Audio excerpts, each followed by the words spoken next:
Here's how to convert AAC to M4A audio. I use a converter called ConvertSave.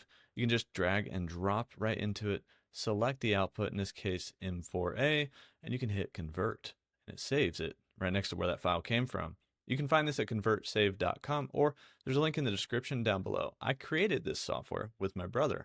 He's a software developer, and I wanted a way to basically stop going to random websites and having to upload files to who knows what server, download them, and then organize them. I just wanted a more efficient way to convert files. And so we built ConvertSave to do that. Images, video, and audio with lots more formats that we're looking at adding and a lot more features too.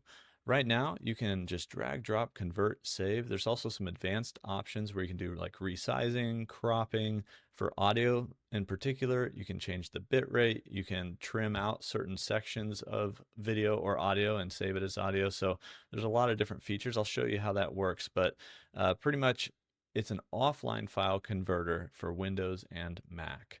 And so it works without the network. It just works with tools on your computer.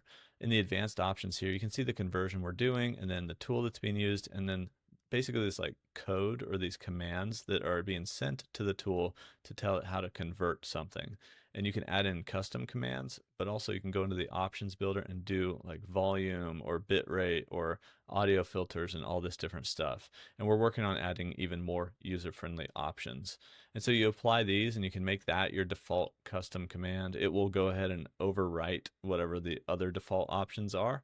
And you can always clear it and go back if you want to, if it was like a one-off conversion, or you can save it as your own command for that specific conversion that you always want to use.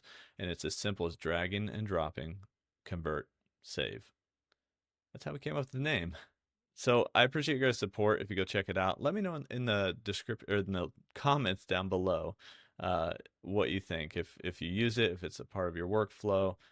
I found it to be a lot more efficient for me to be able to convert files directly on my desktop. Thanks a lot, you guys, and I'll see you in the next one.